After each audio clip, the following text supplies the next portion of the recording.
Hello, ladies and gentlemen. I'm not sure if there's men joining. First, thank you for participating in this session. As you see, the title of this session is What's PHP and Why You Should Learn It in 2020. First, before starting, I'm just going to take you through what we're going to talk about in this session. We will first start with an intro into web development. Then we will talk about PHP and PHP frameworks. What is PHP? What are the frameworks? Then we'll talk about the job opportunities and the market. And at the end, we'll talk about how you can learn it and what are the resources and if it takes a lot of time or not to learn PHP. Before we start, I want to introduce you a little bit to myself. My name is Laila Deeb. I'm a software engineer and a product owner. I'm originally from Syria, and I've been living in Brussels in Belgium for 2 years now. And I shared with you my LinkedIn in case you want to have, if you have any questions or any things to discuss, as we don't have time for questions after this session. So in the perfect case, we would have this event in a room live with everyone there. But sadly, because of this pandemic, we had to do this virtually. And actually, not just events have moved virtually, everything. You know, now we're e-learning. We have our services online. We do shopping. We do, food delivery, social media, everything moved online. So all our aspects are just on the internet. And websites are growing by the hour, and there's a lot of opportunity there. And we should take advantage of that, either by creating a product or a service in the market, or by learning how to develop and how to create a website.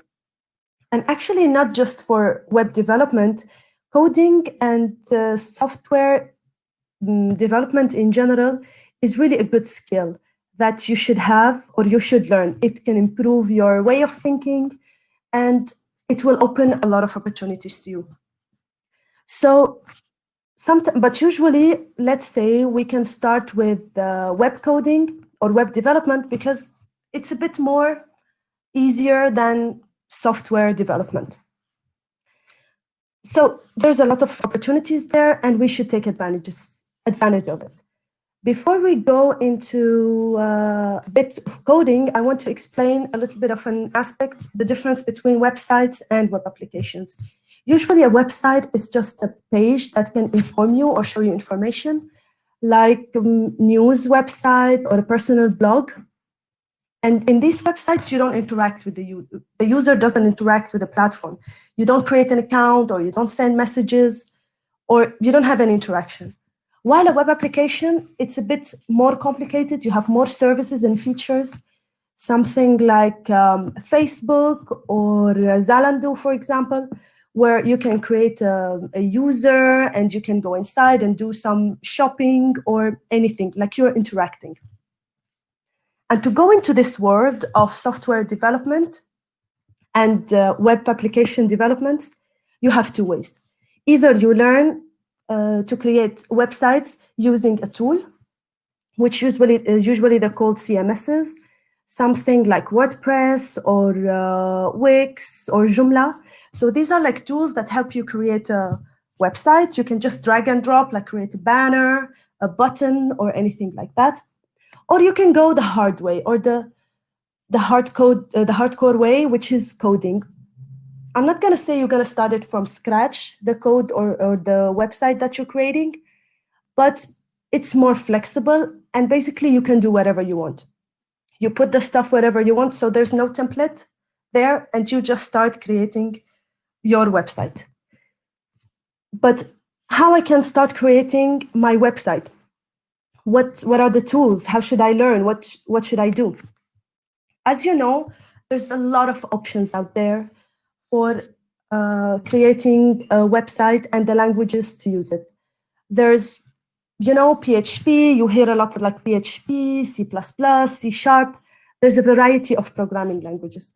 And usually when you are creating a web application, you don't learn one programming languages. You usually learn more. You mainly work with one, but you have, to know like 2 or 3, but you don't need to use it the whole time, but you need to know the concept. And once you know one, actually you by default know the others because you know the logic. So you see here, like we have a front-end, back-end, database. There's a variety of programming languages that you can use to create a web application. Here, I don't know if everyone is familiar with the concept front-end and back-end development. If we take a look at this mountain, it really explains what's front-end and what's back-end. Front-end is basically what you see on a website or a web page, and it's takes like 20% of the total effort. It's like the colors, the button, how the website or the web application interacts with you. All this stuff is called front-end. And then you have the actual work, and where the crazy things happen is the back-end. And it's like the 80% of the total effort. And you usually don't see that. I'm going to say it's something like a restaurant. For example, when you go to a restaurant, you see the tables, the decoration, and everything. That's the front end. But the meals, they're cooked in the kitchen, in the back, where you don't see them. And this is where all the magic happens, and that's the back end. And front end and back end are really linked to each other. One of the most famous, or an example of front end languages, you have HTML, JavaScript, CSS, Node.js, a lot of options. And usually for people who like design and they like to play with colors and buttons and shapes, they usually take the front end direction. But where the magic happens and the actual logic and functionality is within the backend.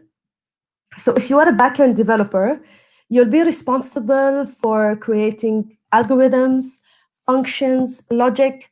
So it's like you're going to be cooking the food in the kitchen, or you're going to be making the car run or work.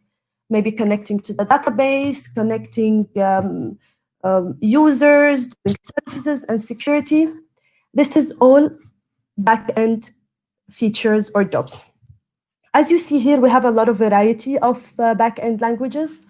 PHP, C#, Ruby, there's a lot.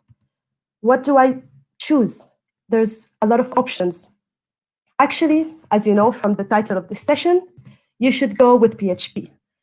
PHP is one of the most famous technologies that is used for web development at the moment.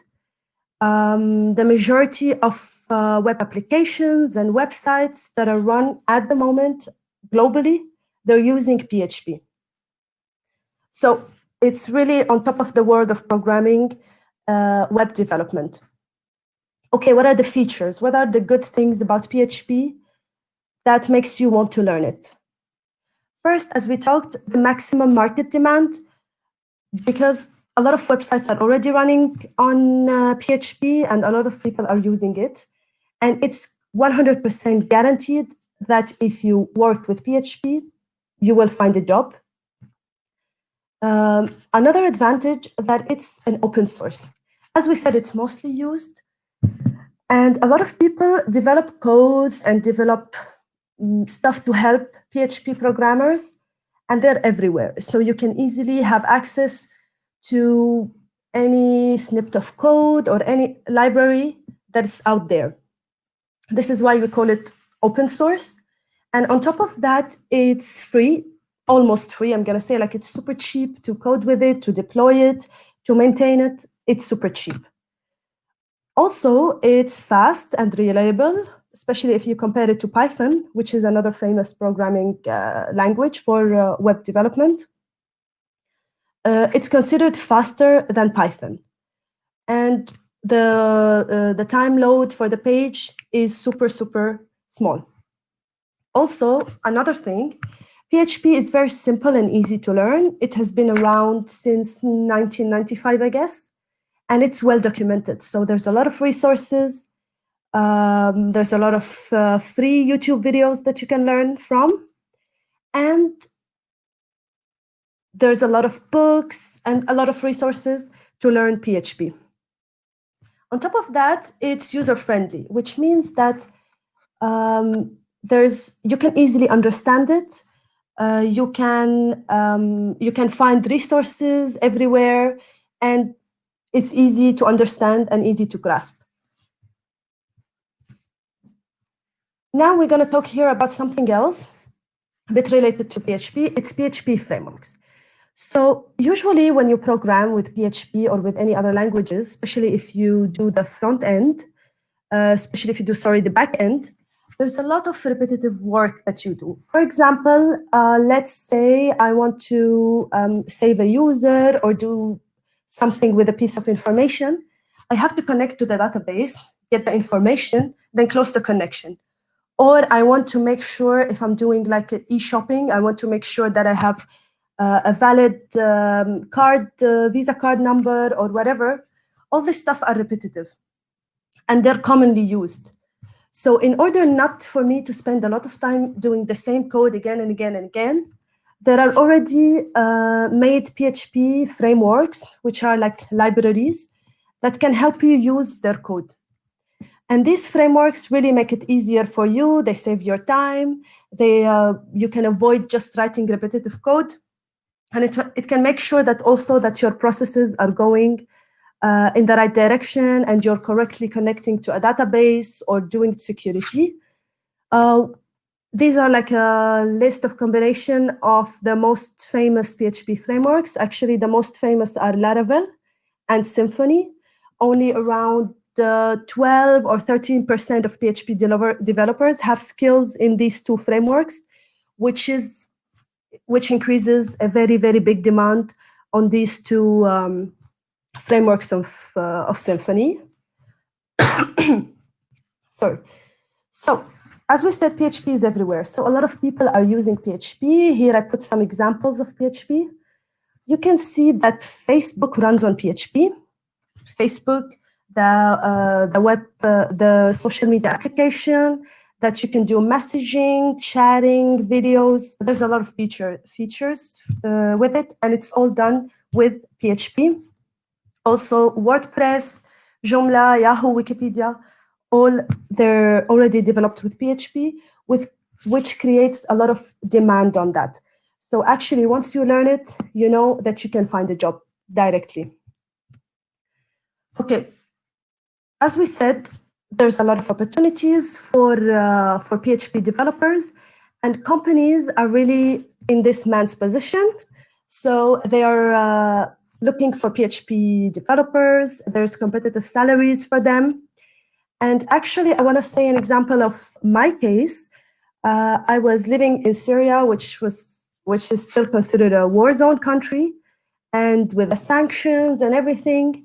And with that, I was able to find a job with PHP in Europe. So, you know, even if there's a chance, like a small chance, you will still find a job with PHP. And here I put like the average range of salaries. But of course, it depends if you're a junior or an experienced PHP developer. But this can be the average salary. And of course, if you're a freelancer or an employee, of course, you can land a job in both situations. If you want to be a freelancer or if you want a full-time job. Okay, let's say you land a job in PHP. What do you do as a PHP developer? You're in the office. What do you do? Usually, you're going to be responsible for writing server-side code. What does that mean? It means the part of the code that the user doesn't see. You're going to be storing data, organizing it, managing all the databases. You're going to be creating functions, algorithms, and all the logic. And you're going to be supporting the front-end developers. For example, there's a button on the front end, on the website. The front-end developers create the button, makes it look nice, and you're going to support them by doing the functionality of that button, like a submit or register or any button that you see on a website. That's just an example. So I hope after this I convinced you that you should learn PHP. How you should learn it? What are the resources that you can learn from? Here I put a list of my favorite books to learn PHP. They're available on Amazon.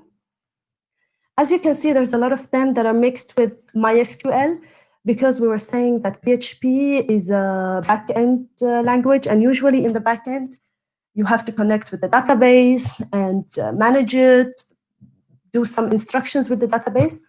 And MySQL is considered as a language to communicate with the database, get information from it, store it, or anything related. So usually PHP and MySQL go together. SQL actually is not very hard to learn. PHP as well, it's easy to learn, fairly easy. They're also here, for example, you can find courses on Code Academy to learn PHP. Also, there's a very, very interesting free website, which is called w3schools.com. There you can find syntax of PHP, instructions in a nice hierarchy. You can start like with the basics and then go into details more and more. And if I'm not mistaken, they can give you certificates that you know PHP. After you learn PHP and you want to practice it, you can go to a lot of tools that will help you test your knowledge. For example, LeetCode is a platform where they will give you problems, math problems, or any kind of problems that you need to program in a certain language. And of course, you can use PHP there. You can test your knowledge in PHP, and then you can, for example, get coins and stuff. It's really nice and interactive for you to learn PHP from that website. Now, maybe you're wondering, okay, would it be worth learning PHP? How much time do I need? Will it be, I don't know, outdated by then? Actually, to learn it, to start creating your first web page, maybe it would take you like a month to start creating and working on that, maybe creating multiple. It might take you 2-3 months to, let's say, half a master or maybe a bit of master in PHP. It would take you 6 to 7 months. So fairly, it's not a long time. You will not invest a lot of time learning PHP. And as it's easy and well documented, so you're going to find the resources like that. Another thing, what's the future? As we were saying, okay, what if it was outdated? What's the future of PHP? Actually, as we were saying, PHP, it's still on top of the development world. So a lot of websites are still using it. Usually, startups would always go for PHP because it's cheap. Established businesses already use PHP. So it has a bright future and the job is guaranteed in PHP. But for the far future, maybe 10 to 20 years, there's a bit of a concern because Python is somehow attracting more attention. Python is another backend language because Python deals much better with machine learning and artificial intelligence. And everyone knows that this is the direction where we're going. So unless PHP takes like a leap to catch up with Python, there's, I don't know, some people are a bit afraid that it might lose popularity. But as Facebook is based in PHP, they're investing a lot in making the best out of it, especially in PHP 7, which is a new release, which is really has a nice and really improved features. So I don't think it's going to lose the popularity anytime soon, or maybe even in the future. So at the end, if you're looking for a freelance opportunity or a full-time job, PHP is a very good option. Or if you want to go into technology, PHP is good. Programming languages, especially web development, is easy. Maybe machine learning and AI can be super hard to start with, especially if you don't have a technical background. But with PHP, it's easy to learn and start working as soon as possible. I hope you enjoyed the session and you got the most out of it. And I hope I convinced you to learn PHP. If you need to connect with me or you have any more questions, don't hesitate to chat with me on LinkedIn. and I'm open for questions. Thank you all. Have a nice day.